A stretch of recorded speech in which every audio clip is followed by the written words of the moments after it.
Hello everyone, with you is Dr. Demchenko, and today we will talk to you about pain in the lumbar region, specifically in plantar fasciitis, heel spur, and similar conditions.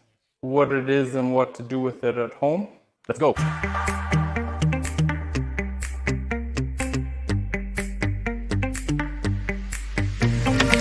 Pain in the heel area is a very common occurrence. Up to 3% of the population suffers from it. And the main thing I'm talking about in the heel area is because many different conditions can cause pain in the heel area. But the problem is that doctors most often diagnose plantar fasciitis heel spur and prescribe standard treatment. But before treating plantar fasciitis, you need to understand whether you have it or some other condition. What else can hurt in the heel? First, the heel nerve. And when your nerve hurts, you definitely have additional neurological symptoms to the pain. That is, it's not just painful to step on, but it kind of shoots. There are slight tingles. Also, the pain can be, for example, at night, even without stepping on the foot. When a nerve hurts, the pain may not intensify in the morning like classic plantar fasciitis. The pain can go into the evening, even without increasing the amount of walking. Also, for pain in the fifth nerve, a very characteristic sharp pulling symptomatology is typical, most similar to a toothache. Secondly, what can hurt in the heel area is the periosteum of the heel bone. The thing is that the plantar fascia should hurt in the classic place, at the point where the plantar fascia attaches to the heel bone. This is a very characteristic point, when pressing on which we can feel pain. But very often we can see pain in a completely different area of the heel. And most often this is the outer part of the heel area. The classic point for pain is the place where it attaches to the heel bone. It can be palpated with deep pressure. If you stretch your fingers, you can see the plantar fascia. It becomes hard and stretched. And the plantar fasciitis should hurt at the point where the plantar fascia is attached to the heel bone, at this place.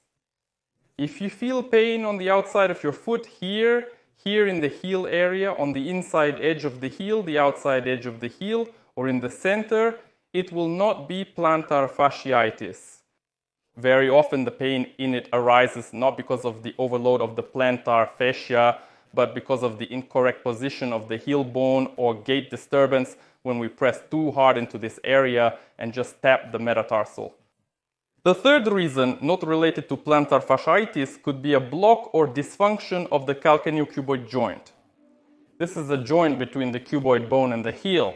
Very often there is a blockage in it, and during walking there is no good movement between the heel and the cuboid bone, which is accompanied by an excessive stretching of the plantar fascia.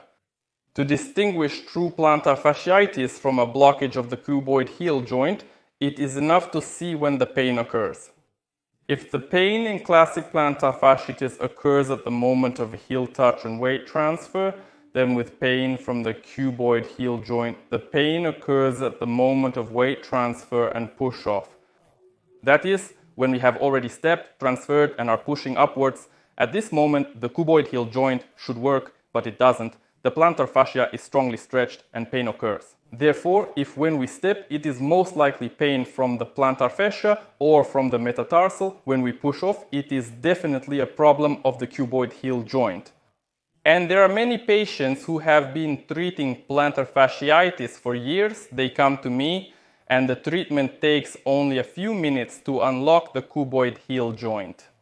This condition often occurs after running on soft surfaces or twisting the heel or trying to hit the heel on hard surfaces. At this moment, the cuboid heel joint often gets blocked. Therefore, if your plantar fasciitis started sharply after some unpleasant situation, it is most likely a block of the cuboid heel joint. However, the most common cause is indeed plantar fasciitis. That is, a partial tear of the plantar fascia, such a special shock-absorbing ligament of the foot from the heel bone at the place of its attachment and inflammation in this place. The thing is, this disease is often also called a heel spur because in the area of the plantar fascia attachment, a bone growth is often observed on the X-ray. but recent studies suggest that the bone growth itself does not cause any pain. A study was conducted in America where thousands of people who have never experienced pain in the heel area were given an X-ray. And in 30% of cases, they found a bone growth.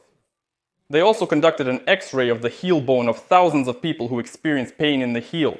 And what do you think, in what percentage of cases did they find a spur? In the same 30%. That's why the main pain comes not from the spur, but from the inflammation of the plantar fascia. Why is she overloading? Most often it's a combined problem. First, it's excess weight. Second, it's high loads. That is, plantar fasciitis often occurs, for example, in runners. Thirdly, it's age, especially in women, because during menopause there is a decrease in bone density. And if the bone becomes less dense, then it's significantly easier for a rupture of the plantar fascia to occur at the attachment point. Flat foot also has a very strong influence because with a flat valgus foot, when the foot rolls inward, we sort of hang on the plantar fascia. That is, we put excessive strain on it. Contact between the heel and hard surfaces strongly influences the disease's progression. Now let's figure out what to do with plantar fasciitis. First, you need to understand how acute the process is.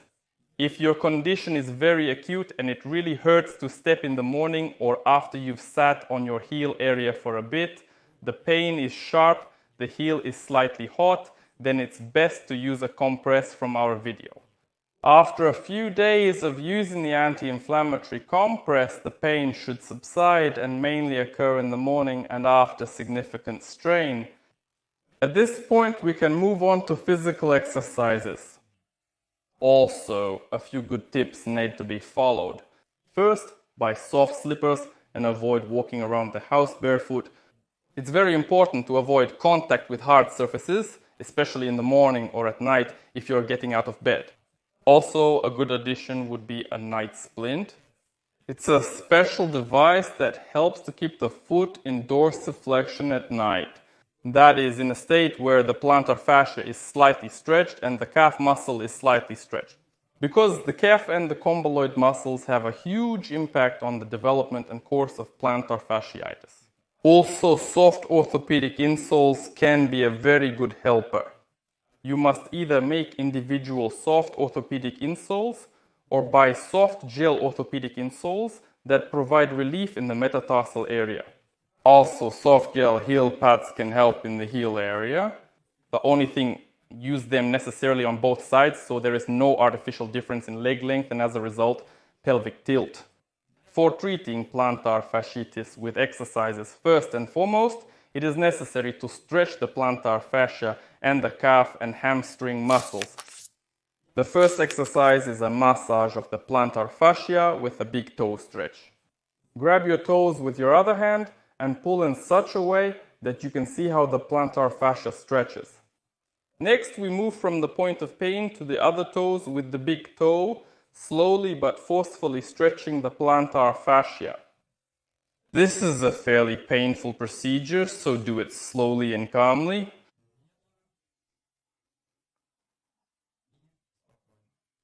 Perform 8 movements. Usually with each movement, it becomes a little easier and more pleasant. The second technique is the mobilization of the 5-pointed joint. For this, grab the foot over the heel bone and with the other hand, take the 5th. Firmly hold the heel and make circular movements with the 5th bone. We grab over the heel bone. Here goes the 5th heel joint. Get as close as possible to the second hand and make circular movements. It's very important not to slide on the skin, but to firmly grasp the heel and try to feel how the heel bone moves relative to the rest of the foot. Make 15 circular movements in one direction and 15 circular movements in the other direction.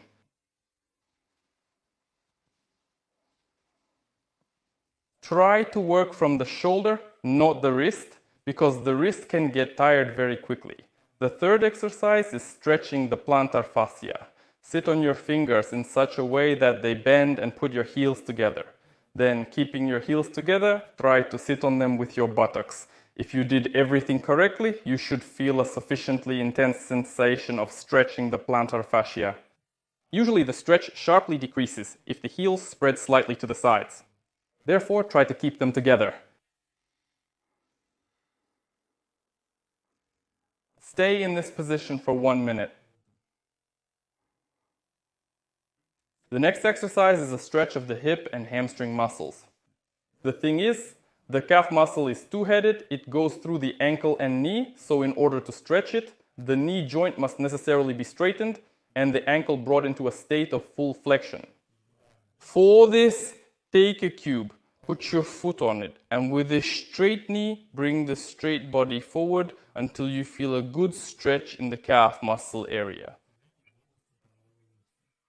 Normally, this area or the area under the knee should stretch for you. Stretch it for a minute. After this, we move on to stretching the hamstring muscle. The hamstring muscle only goes through one joint, and therefore, in order to stretch, the knee joint should be bent and the heel should be lowered. While doing this, we move the knee forward and the heel down, and it comes to the feeling of stretching in the Achilles area and its transition to the triceps of the shin. In this way, the tip of the foot barely touches the floor. We feel an intense stretch below, as in the first case. Maintain such a stretch also for a minute. Do the exercise twice a day for a month and a half. Also, the heel really likes it when you combine different methods of action. Therefore, don't forget about compresses, night braces, soft insoles, soft slippers, and exercises. Also, a very effective treatment method that I actively use in my clinic is shockwave therapy.